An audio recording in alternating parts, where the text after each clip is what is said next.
Right next to me is a two-row midsize SUV made by Mazda. This is the 2025 Mazda CX-50 2.5S Premium. Yes, I know that's a long name, but in this video, we will see, is this worth it? Because this is $36,000. So I'll be taking you through the ins, the outs, the back, showing you all about it, and let's see it together. Is it worth it? Huge thank you to Liberty Mazda of Hartford, Connecticut for allowing me to use this vehicle for the day. Their information will be linked down in the description below. Let's dive right into it and talk about the front because Mazda has nailed the front of this car. They always nail the fronts of all their cars. It's super angry, aggressive, race car style, which is crazy that a family SUV looks more race car-y than actual race cars. You have LED headlights, LED daytime running lights, and your LED turn signals are down here. So it's separate from the actual bit here. I'll pan to it and show you. This little piece flashes, so when you see it in the distance, it looks odd, but it looks nice. You got this little piece that sticks kind of far out that makes the headlights go down and the hood go out. It makes it look, again, aggressive. The airflow is incredible in this vehicle. I can stick my whole hand in this front grille. There's so much airflow to the engine. Mazda logo right front and center there. And now down here, this is plastic. The bottom part's plastic, but again, nice, easy to repair, not bad at all. And there's even more airflow down here. I could stick like 5 hands in there if I want to. There's so much airflow. And this part here, now it's half airflow, half not. Now the top is not airflow, but the side here, like in the bottom, actually sucks air through the side of the vehicle to improve the aerodynamics. So it's like half fake and half real. If you like cars just like me, can you hit that subscribe button down below? Only takes 1 second and helps me out a lot. Thank you. Under the hood, this vehicle is a 2.5 liter naturally aspirated 4-cylinder engine, producing 187 horsepower and 185 foot-pounds of torque. And all that power is going to all 4 wheels since this is all-wheel drive. And this engine's paired up with a 6-speed automatic transmission. And this engine gets this vehicle a pretty dang good 28 miles to the gallon. The key fob of the vehicle is very simple. You got black plastic here, the Mazda logo with, again, black plastic. Nothing on this side, but on this side you have lock, unlock, simple stuff. Hold this, and this opens up the trunk automatically. So that goes up, and then hold it again, and that trunk shuts. And then you have the panic button down here, but there is no remote start. It is only through the app for this vehicle. It's a complaint that I've always had on Mazdas. I mean, it's there, but why not just add a button here? How hard is that? Roof rails all along the roof. There is a sunroof in this vehicle. These mirrors have blind spot monitoring built in and turn signals on the side here, so that lights up when you hit the turn signals. These are 17-inch alloy rims with all-season weather tires, and this like plastic cladding piece on the side is very nice. It's an off-roady kind of rugged car. Gets dirty, you quickly wash it off, very easy. Also down here, and then with the keys in your pocket, all you have to do is hit this button.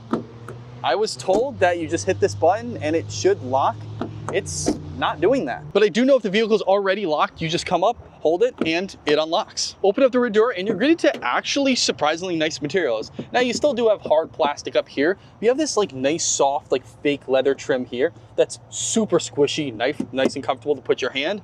Cup holders right there, put snacks, put cups, speaker grill, and a nice grab handle that really kind of, you can like shut the door on yourself there if you want to. Hopping in the rear, these are half cloth, half leatherette seats. So they're kind of like cloth where you sit down, but then the leatherette's here. It's kind of odd because it's all leatherette in the middle seat. It's like the middle passenger is getting the better stuff. That's very odd. This is set to my driving position. I'm 5'8", and the room that I have is crazy. Let's see, the headroom, 2-3 inches. If you're 6 foot, it's gonna be a little tight. Now there is a sunroof here, so you might be able to kind of use that as a little spot to put your head. Now there are 2 AC vents in the back here, 2 USB Type-C ports, and there is a middle hump. Now let me see how bad this is. It's massive. This is not comfortable at all. You're gonna have to man spread in this car. But I think there still is a good amount of room for 3 adults to fit in here perfectly fine. If there's no middle passenger, you could take down this cup holder armrest. It's very nice, plush, really nice to rest your arm there. 2 cups, put it back up if you have a middle passenger. And these rear seats cannot recline at all. There's a button back here and it's just that. And I mentioned earlier, this vehicle is a sunroof. It's a dual pane sunroof with a big blockage in the middle, and then hit this button and it actually opens up. Now it doesn't open that far out. There's really not a lot to like fit my whole body in here, but I guess you still can. Open up the front door, integrate to actually nicer materials in the rear. You still have some hard touch plastic up here, this cool silver trim. This piece is some foam. I don't know how to describe it, but some really soft foam, has some cool texture. Down here is the leatherette, like same in the back, rest your arm, very nice and comfortable. 4 window controls, mirror controls, lock, unlock, that grab handle, speaker grill, and then down here you have massive storage for cups, snacks, and this also has a Bose sound system. Both of the front seats are heated and they're half cloth and half like fake leatherette up here. It's odd, but it makes it look pretty cool. And then that cool stripe through the middle.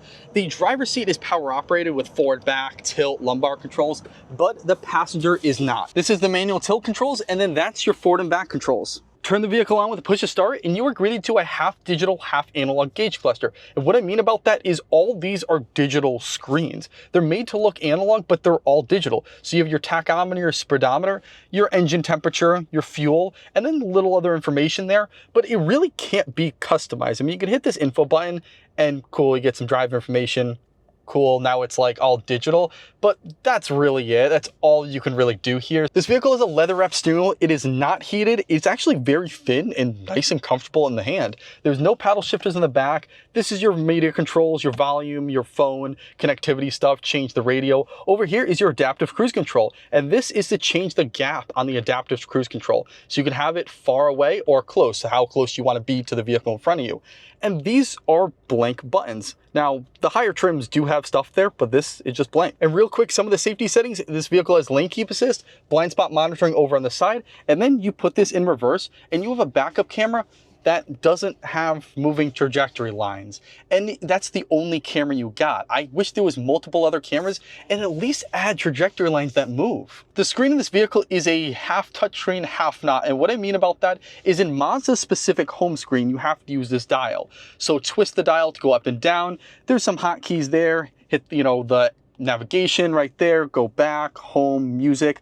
But in Android Auto, Apple CarPlay, you can hook that up and it's actually touchscreen. So you can use this as a touchscreen in Android Auto, Apple CarPlay, and also the dial. But on Mazda specific thing, you can only use the dial. What do you think about that? I'm starting to get a little used to it. I still don't like it, but I think it's actually not half bad. And I think this is the coolest feature in any car. It's a favorites key. Now I know Kias have this also, but it's a favorite hotkey. So what you can do is you can customize it. Let me go to using favorites and it'll pop up here. Now you can set it to a radio station you want, a contacts, a navigation destination. So you can have it set to your favorite radio station, your home destination. So really simple, just hit this button, then scroll to it'll be listed here, and then boom, hit it and it goes straight to it without having to fuss around with the whole system. That's very convenient. Below the screen, there is physical AC controls. We want that, keep physical controls. It's actually dual AC, so the passenger and the driver has their own kind of climate. So one can be super hot and one can be super cold if they want it to. It's very cool. Both these seats are actually heated, so heating controls right there, 3 levels. Down there is a cigarette lighter port to charge a phone, an extra storage pocket for some coins, 2 cup holders. This is your gear lever. This does have a manual mode, so you can put it in there, and then you could shift using that because there's no paddle shifters. This is for your different drive modes, so you could do it in sport, normal, off-road. Ooh, sorry for that. Sport, normal, off-road. You also have your parking brake there. This is a wireless charging pad, so flip open the barn doors of the armrest there, and you got a wireless charging pad. So just put your phone there, and it charges wirelessly. These barn doors are leather wrapped, and they're very nice and comfortable to rest your arm on. Open it up, and you've got a very decent storage pocket. So I can just put things in there, and there's also 2 USB-C ports that actually light up. The rear of the CX-50 is actually very nice. A lot of manufacturers will kind of just make the front look good, and then the back look kind of bubbly and ugly. This looks super aggressive. You have these really nice LED tail lights and turn signals built in here that make it look angry. The front's angry and the rear's angry. Mazda logo straight front and center. And below that, you have the CX-50 all-wheel drive badge. And then all the way over there, you have the Skyactiv G badge. And I do have one thing bad about the back. This is plastic here. That looks like it's some sort of airflow, air duct. No, it's just fake there, but at least it looks pretty dang cool from a distance. The bottom part of the bumper is plastic here. I mean, easy to replace, not bad at all. And this vehicle has dual exhaust tips. And before I forget, this does have a roof spoiler with a 3rd LED brake light. There's a button under the Mazda logo, hit that, and the trunk automatically opens up. And once it's open, takes a little bit, but once it's open, you got a ton of space in here. I can fit one of me and 1.5, so 1.5 max is not bad at all. There's a cigarette lighter over on this side to plug in a phone. Then there's 2 big storage pockets, which I'll pan to it on this side and that side. And if you want these seats to go down, just hit this little lever and these seats just fly down. It's just like that. I mean, all it takes is one button and they go down. You don't have to manually go and do it. You do have to manually bring it up, but at least when it goes down, you hit that. The amount of space you get with the rear seats down is incredible. I mean, I could just lay completely flat in this vehicle and have a picnic. And yes, there actually is a spare tire in this vehicle. Lift that up and you got the spare. But what's really cool about Mazda is, okay, cool, you could fold this up if you want, but if you want to take this whole piece out, you can. So in theory, you could take out the spare tire here. I guess you could take out this Bose sound system and have extra storage if you really wanted to. But the big question is, what do you think about this vehicle? Do you like it or do you absolutely hate it? And do you think it's worth the $36,000? Let me know in the comments below. And please remember to like, comment, subscribe, hit the notification bell to keep updated with more content.